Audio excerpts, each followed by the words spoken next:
Chapter 15. When I wake up, I can't remember who I am, because I've been having some crazy dream. Soon, however, I wake up properly to find that Sunday is here. I'm still on the sofa, my phone is in my dressing gown pocket. I look at it to check the time. 7:42 a.m. I immediately head upstairs and peer into Charlie's room. He's still asleep, obviously, and he looks so peaceful. It would be nice if it always looked like that. Yesterday, Michael Holden told me a lot of things, and one of those things was where he lives. Therefore, and I'm still not quite sure how or why this happens, something on this desolate Sunday makes me get up off the sofa and journey to his house on the dying sun. The dying sun is on the cliff top overlooking the river. It's the only cliff in the country. I don't know why there's a cliff over a river, because there are never normally cliffs over rivers, except in films and abstract documentaries about places you will never go to. But the dying sun is so dramatically named because if you stand facing out on the furthest point of the cliff, you are exactly opposite to the sun as it sets. A couple of years back, I decided to take a walk around our town, and I remember the long brown house that sat mere meters away from the cliff edge, like it was ready to take a leap. Maybe it's the fact that I can actually remember all this that causes me to wander up the long country road and halt outside the brown house on the dying sun at 9 o'clock in the morning. Michael House has a wooden gate and a wooden door, and a sign on it in front of the wall reading, Jane's Cottage. It's somewhere you'd expect a farmer or a lonely old person to live. I stand there just outside the gate. Coming here was a mistake. An utter mistake. It's like 9 in the morning. No one is up at 9 in the morning on a Sunday. I can't just knock at someone's house. That's what you did at primary school, for God's sakes. I head back down the lane. I've taken 20 steps when I hear a sound of his front door opening. Tory? I stop in the road. I shouldn't have come here. I should not have come here. Tory? That is you, isn't it? Very slowly, I turn around. Michael has shut the gate and is jogging down the road towards me. He stops before me and grabs his dazzling grin. For a moment, I don't actually believe it's him. He is positively dishevelled. His hair, usually gelled into a side parting, flies around in wavy tufts, and he's wearing a truly admirable amount of clothes, including a woolly jumper and woolly socks. His glasses are slipping off his nose. He doesn't look awake, and his voice, normally so wispy, is a little hoarse. Tory, he says, and clears his throat. It's Tory Spring. Why did I come here? What was I thinking? Why am I an idiot? You came to my house, he says, shaking his back and forth in what can only be described as pure amazement. I mean, I thought you might, but didn't at the same time, you know? I glanced to one side. Sorry. No, I'm really glad that you did. That you came. I'm really glad that you did. Really. I can go home. I didn't mean to. No! He laughs, and it's a nice laugh. He runs a hand through his hair. I've never seen him do that before. I find myself smiling back. I'm not quite sure why. I'm not quite sure how that happened either. A car rolls up behind us, and we quickly move to the side of the road to let it pass. The sky is still a little orange, and in every other direction except the towns, all you can see are fields, many abandoned and wild. The long grass flowing like sea waves. I start to feel like I'm actually in the Pride and Prejudice movie. You know, that bit at the end where they go out to that field in the mist and the sun is rising. Would you like to go out? I say, then quickly add, today? He is literally awestruck. Why am I an idiot? Yes, definitely. Wow, yes. Why? I look back at the house. You have a nice house. I say. I wonder what it's like inside. I wonder who his parents are. I wonder how he has decorated his bedrooms. Posters, lights, maybe he painted something. Maybe he turns in old board games stacked up on shelves. Maybe he has a beanbag. Maybe he has figurines. Maybe he has Aztec patterned bed sheets and black walls and teddies in a box and diary under his pillow. He looks at the house, his expression suddenly downcast. Yeah, he says, I guess. Then he turns back to me. But we should go out somewhere. He quickly runs back to the gate and locks it. His hair is just hilarious, but kind of nice. I can't stop looking at it. He walks back and passes me, and then turns and holds out his hand. His jumper, much too big for him, flutters around his body. Coming? I step towards him, and then do something, really pathetic. Your hair, I say, lifting my hand and taking a hold of a dark strand that covers his blue eyes. It's free. I move the strand to one side, then realise what I'm doing, jumping backwards and cringe. For what feels like an ice age, he doesn't stop looking at me, with this frozen expression. After that, I swear he goes a little red. He's still holding out his hand, so I take it, but that almost makes him jump. Your hand is so cold, he says. Do you have any blood? No, I say. I'm a ghost, remember?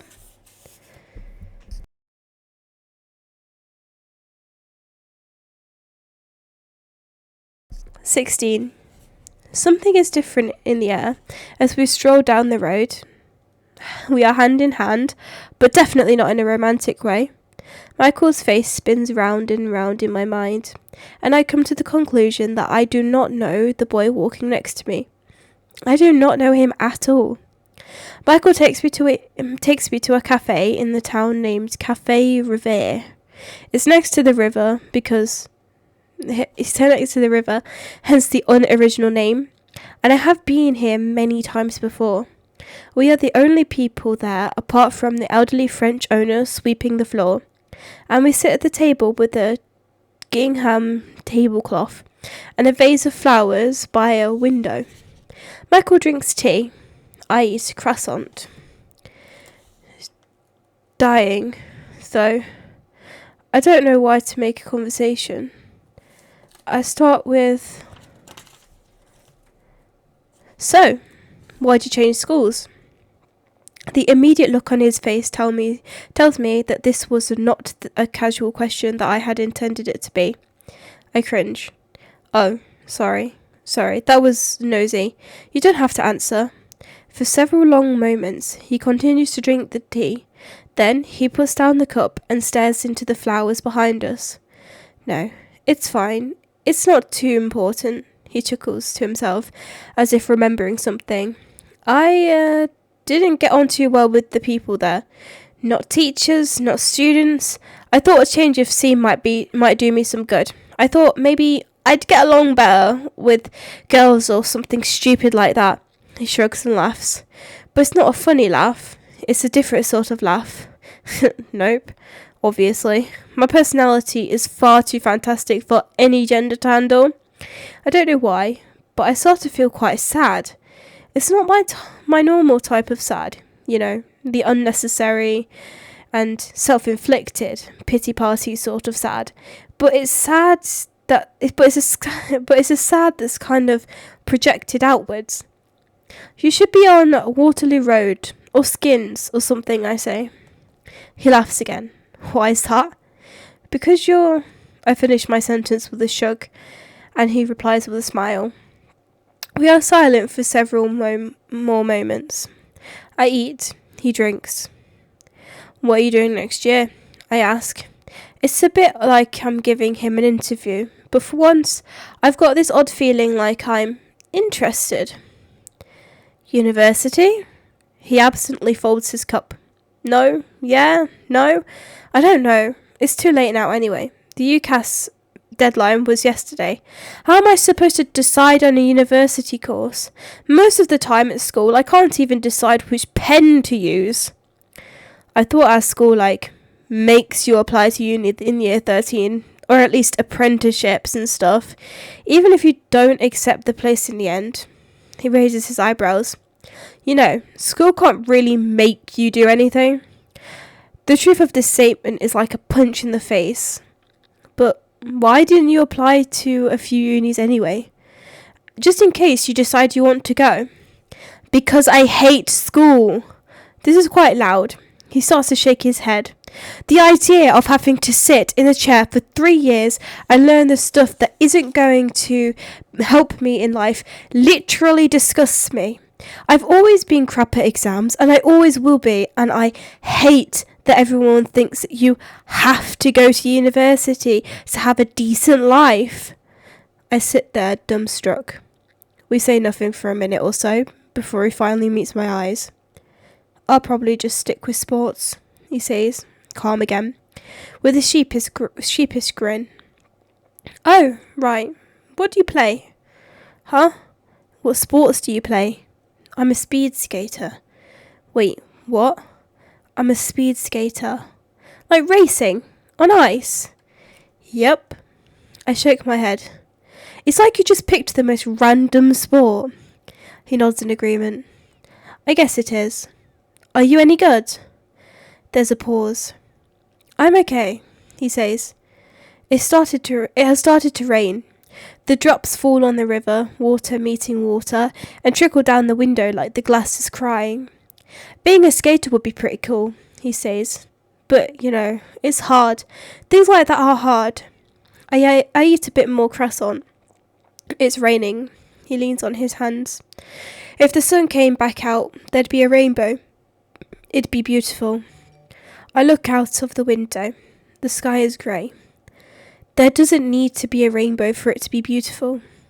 The cafe owner mumbles something. An old woman hobbles inside and sits near us by the window. I notice the flowers on our table are fake. What shall we do next? Asks Michael. I take a moment to think.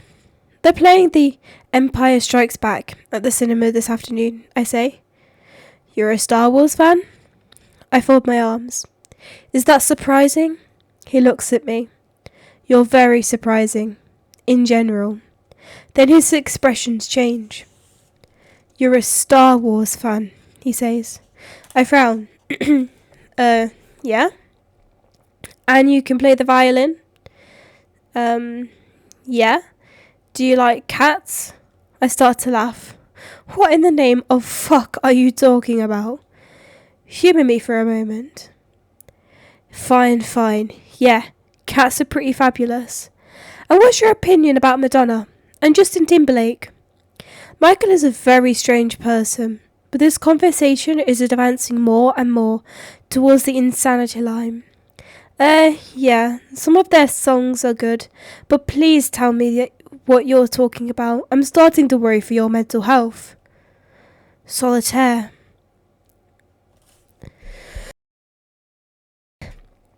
We both freeze, staring at each other. The Star Wars prank, the violin video, the cats, Material Girl, Justin Timberlake's sexy back. Are you suggesting what I think you're suggesting? What do you think I'm suggesting? Michael asks innocently. I think that you're suggesting that Solitaire has something to do with me. And what do you say to that? I say that's the most hilarious thing I've heard all year. I stand up and start to put on my coat.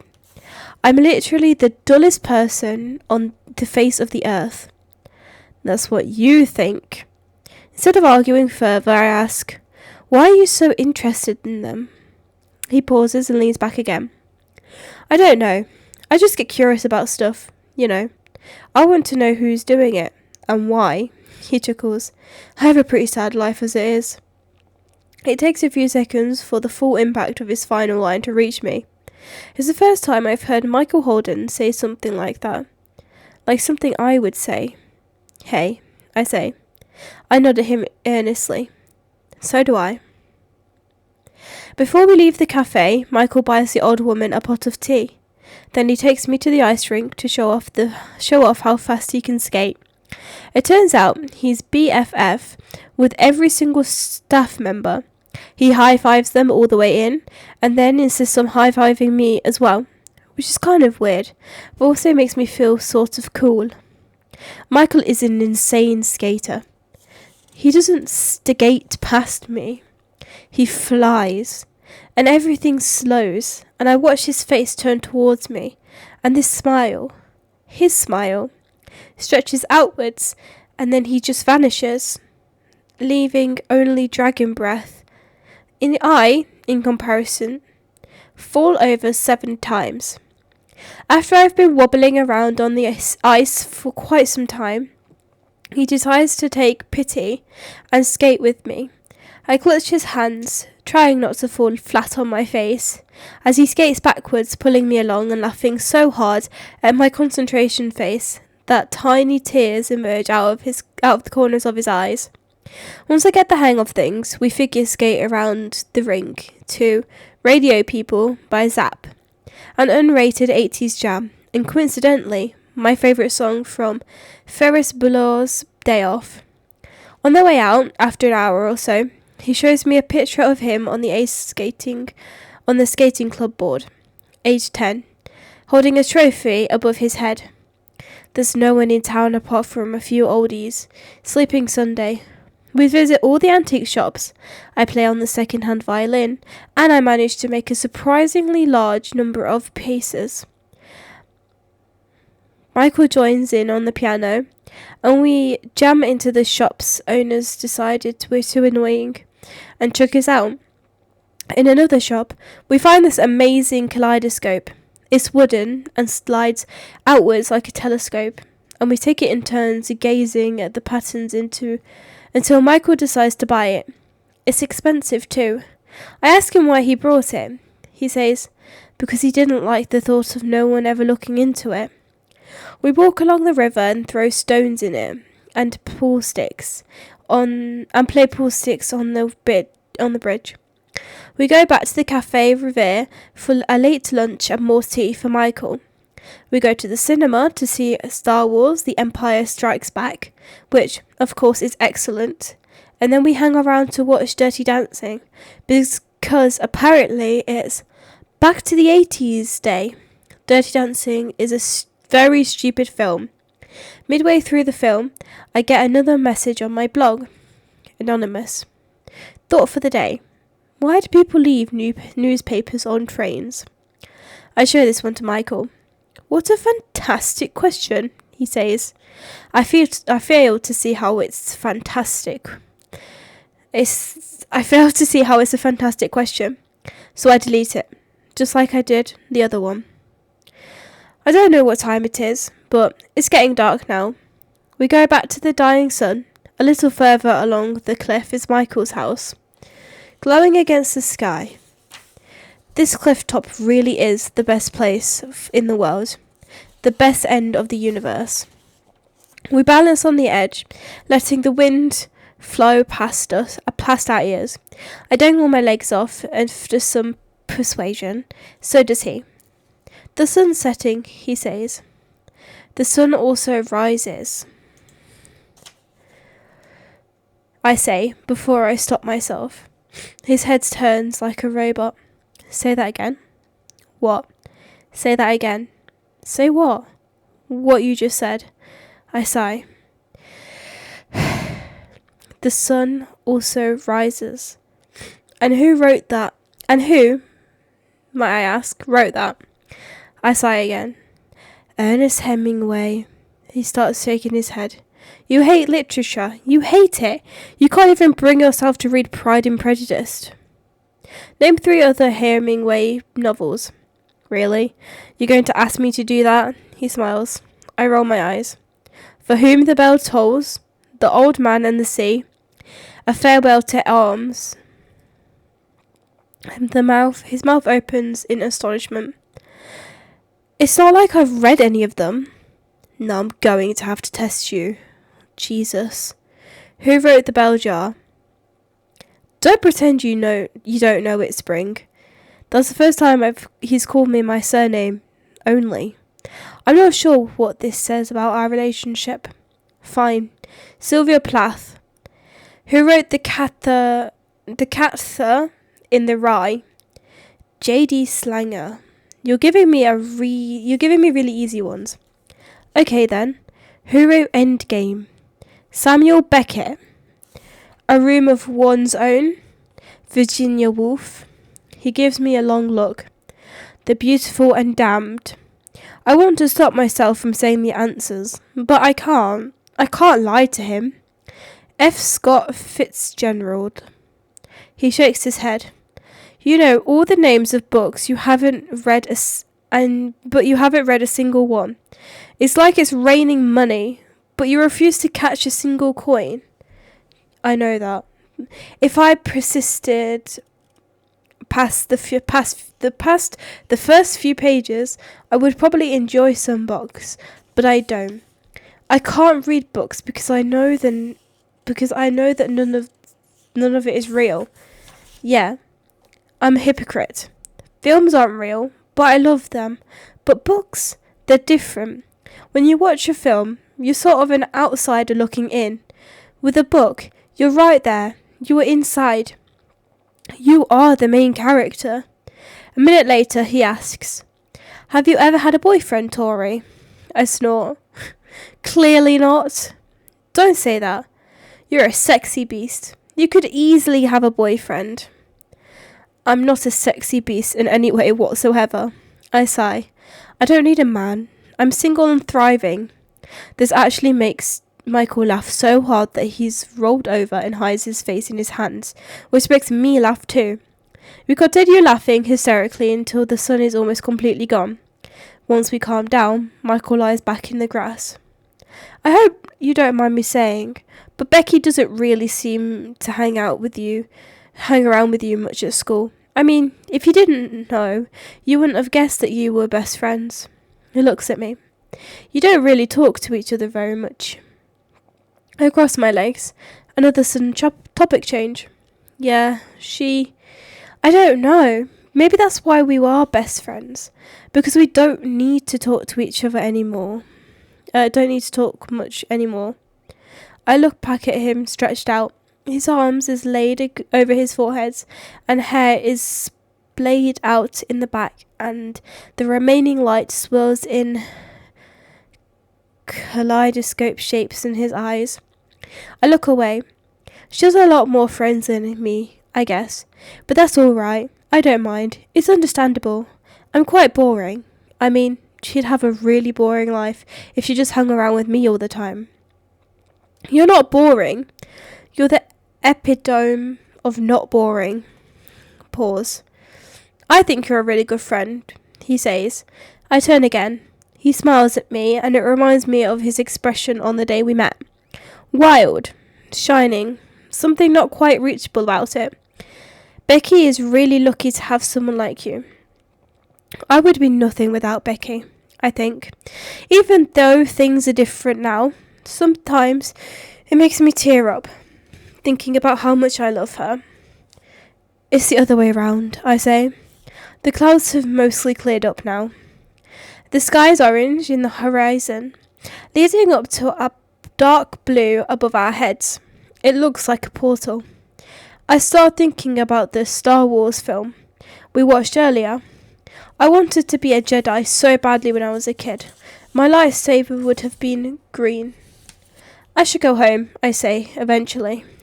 I didn't tell my parents where I was going. Ah, right. We both stand up. I'll walk home with you. You really don't have to. But he does anyway.